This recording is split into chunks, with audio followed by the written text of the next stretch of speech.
Hello दोस्तों, हमारे YouTube channel में आपका स्वागत है। अगर आप यूपी ट्रिपल एस से एएनएम और बिहार एएनएम की तैयारी कर रहे हैं तो ये वीडियो आपके लिए है। ये वीडियो मिडवाइफरी से रिलेटेड है। प्रीवियस क्वेश्चन पेपर के आधार पे हमने बहुत अच्छे से डिटेल किया है। इस वीडियो में हमने आपके सिलेबस के आधार पर क्वेश्चन लिए हैं, तो ये क्वेश्चन एग्जाम में आने के चांस बहुत ज़्यादा है, तो हमारे साथ लास्ट तक बने रहिएगा। अगर आपको इसका पीडीएफ चाहिए तो आप हमारे टेलीग्राम लिंक से जुड़ सकते हैं। टेलीग्राम लिंक डिस्क्रिप्शन में दिया हुआ है। हमारे चैनल पर और भी वीडियोज आपके सिलेबस के अकॉर्डिंग है, आप विजिट करके देख सकते हैं। तो चलिए बढ़ते हैं अपने क्वेश्चन की तरफ। तो हम पहला प्रश्न अपना देख लेते हैं। नॉर्मल फीटस प्रेजेंटेशन क्या होता है? तो पहले जान लेते हैं प्रेजेंटेशन क्या होता है। तो प्रेजेंटेशन का मतलब होता है कि जो फीटस है वह यूट्रस के निचली भाग में उसका कौन सा पार्ट है। यूट्रस है तो यूट्रस के ये जो निचला पार्ट है, निचला पार्ट में जो फीटस है उसका कौन सा पार्ट है, जो पार्ट रहता है उसके अनुसार इसको प्रेजेंटेशन का नाम दिया जाता है। जैसे इसमें 4 प्रेजेंटेशन होते हैं, जैसे सिफेलिक और ब्रीच, शोल्डर प्रेजेंटेशन और कंपाउंड प्रेजेंटेशन। तो इसमें से सबसे नॉर्मल होता है सिफेलिस प्रेजेंटेशन। सिफेलिस प्रेजेंटेशन सबसे नॉर्मल होता है क्योंकि इसका जो बच्चे का सिर होता है ये यूट्रस के निचले साइड में होता है और शरीर ऊपर ऐसे में होता है।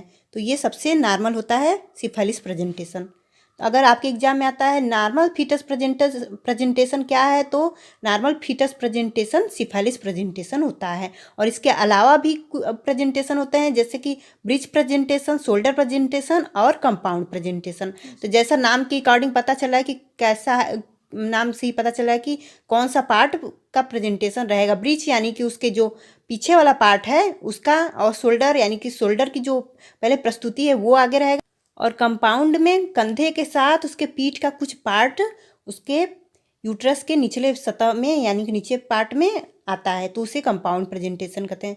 तो अगर आपके एग्जाम में आता है नॉर्मल फीटस प्रेजेंटेशन क्या होता है, वो तो होगा सिफेलिक। और अगर आ गया नॉर्मल फीटस प्रेजेंटिंग पार्ट क्या होगा, तो वो हो जाएगा वर्टेक्स। तो दोनों में अंतर समझिए और सही टिक लगा कर आइएगा।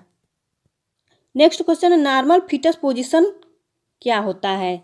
तो पहले हम समझ लेते हैं कि फीटस पोजीशन क्या है। फीटस पोजीशन यानी कि फीटस का जो ऑक्सीपिट होता है वो पेल्विक बोन के कौन से भाग में स्थित है। मान लीजिए ये पेल्विक बोन है, इसके बोन के फीटस का जो ऑक्सीपिट होता है बोन के कौन से पार्ट में स्थित है। यहाँ स्थित है, यहाँ स्थित है, यहाँ स्थित है, यहाँ स्थित है, कहाँ पर स्थित है, इसके अकॉर्डिंग इसको नॉर्मल फीटस पोजीशन या फीटस पोजीशन बताएंगे।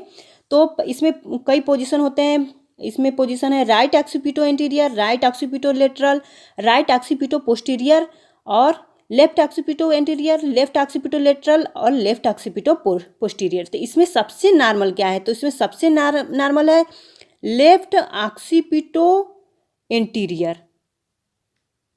तो ये आपके एग्जाम में आएगा कि नॉर्मल फीटस पोजीशन कौन सा होता है, तो लेफ्ट ऑक्सीपिटो एंटीरियर सबसे नॉर्मल फीटस पोजीशन होता है। अगर इसके अलावा अगर ऑप्शन में ये ना रह के येलो के अलावा अगर ROA यानी कि राइट ऑक्सीपिटो एंटीरियर है तो इसको टिक लगाइएगा। अगर LOA नहीं है तो ही ROA को टिक लगाइएगा, नहीं तो सबसे राइट होगा LOA। और आपका एग्जाम में एक और क्वेश्चन बन सकता है कि नॉर्मल लाई क्या होता है। नॉर्मल लाई क्या होता है, तो नॉर्मल लाई होगा लॉन्गिट्यूडनल लाई। लॉन्गिट्यूडनल लाई सबसे नॉर्मल लाई होता है, और उसके साथ साथ इसका जो लॉन्गिट्यूडनल होता है वो होता है इस तरीके से। ये है लॉन्गिट्यूडनल लाई। यहाँ पर बच्चे का सिर नीचे होता है और शरीर ऊपर होता है, और ये उसका यूट्रस मान लीजिए, बच्चे का सिर नीचे और शरीर ऊपर। और ये 3 प्रकार के होते हैं लाई। फर्स्ट है लॉन्गिट्यूडनल, सेकेंड है ऑब्लिक, थर्ड है ट्रांसवर्ज। तो ऑब्लिक जान लेते हैं। ऑब्लिक इस तरह से कुछ रहेगा, बच्चे का सिर ऐसे रहेगा और शरीर ऐसे ऑब्लिक के आकार में। और इसके साथ जान लेते हैं ट्रांसवर्ज। ट्रांसवर्ज रहेगा ऐसे, बच्चे का सिर ऐसे और शरीर ऐसे। तो लॉन्गिट्यूडनल, ऑब्लिक और ट्रांसवर्ज 3 प्रकार के लाई होते हैं, और सबसे नॉर्मल जो होगा वो होगा लॉन्गिट्यूडनल लाई। नेक्स्ट क्वेश्चन है अपगार स्कोर क्या है। तो अपगार स्कोर को जान लेते हैं।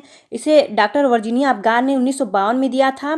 इसमें क्या होता है, जो बेबी होता है जन्म के बाद उसके जो लाइफ साइन होते हैं उससे पहचानते हैं, और उसके अकॉर्डिंग उसको नंबर दिया जाता है, जो टोटल 10 नंबर का होता है।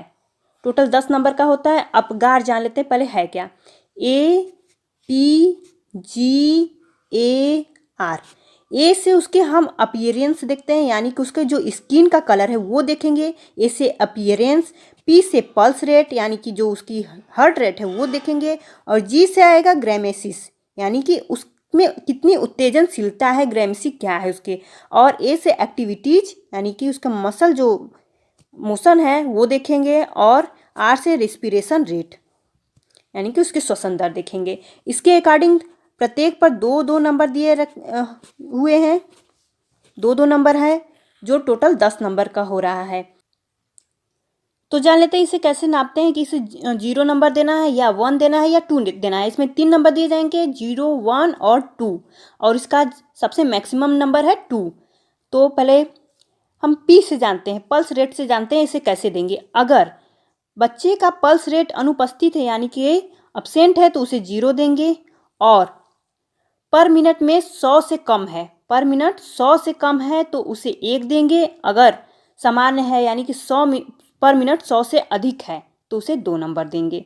तो इस तरह से हमारा अगर अनुपस्थित है तो 0, अगर 100 से कम है तो 1, और 100 से अधिक है तो 2 नंबर। इसी तरह हम बाकी चीज़ों को भी देख लेते हैं कि अपीयरेंस, उसका त्वचा का कलर क्या है, नीला है या पीला है, तो उसे 0 देंगे। या फिर गुलाबी है, या फिर हाथ पैर का रंग जो है नीला रंग का है, बाकी शरीर गुलाबी है, तो उसे 1 देंगे। और बाकी अगर पूरा शरीर गुलाबी है तो उसे 2 नंबर देंगे। और इसका जो मसल टोन होता है, अगर उसकी जो मसल है वो बिल्कुल ही स्थिर है, बिल्कुल कुछ भी नहीं कर रही है, तो उसे 0 देंगे। और उसके हाथ पैर में थोड़ी बहुत जो हलचल है तो उसे 1 देंगे। और बिल्कुल सक्रिय है, उसका मसल बिल्कुल सक्रिय है, तो उसे 2 नंबर देंगे।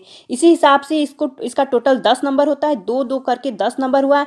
तो जानते हैं कैसे देंगे। Total score 10 number. अगर 7 से 10 के बीच में नंबर है, 7 से 10 के बीच में नंबर है, तो वो है गुड कंडीशन। और 4 से 6 के बीच में नंबर है तो वो है मीडियम कंडीशन। और सीवियर कंडीशन 0 से 3 के बीच में अगर आता है तो वो होगा सीवियर कंडीशन। इस हिसाब से अपगार स्कोर के हिसाब से ये अनुमान लगाया जाता है कि बच्चे की स्थिति कैसी है, गुड कंडीशन है, मीडियम कंडीशन है, सीवियर कंडीशन है। नेक्स्ट क्वेश्चन है, पार्टोग्राफ क्या है।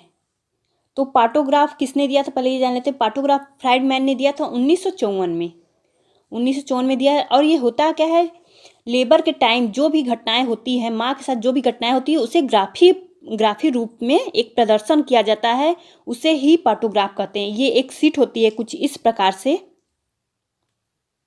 और एक तरफ बीपी, इसमें बीपी और रोगी का नाम क्या है, परिचय क्या है, माँ की नाड़ी की गति क्या है, रक्तचाप क्या है, मेम्ब्रेन की स्थिति क्या है, और सर्विक्स का मेन जो है, सर्विक्स का डायलेशन कितना हो रहा है, फर्स्ट स्टेज में, सेकेंड स्टेज में, थर्ड स्टेज में कितना हो रहा है, उसे दर्शाया जाता है इसी ग्राफ में।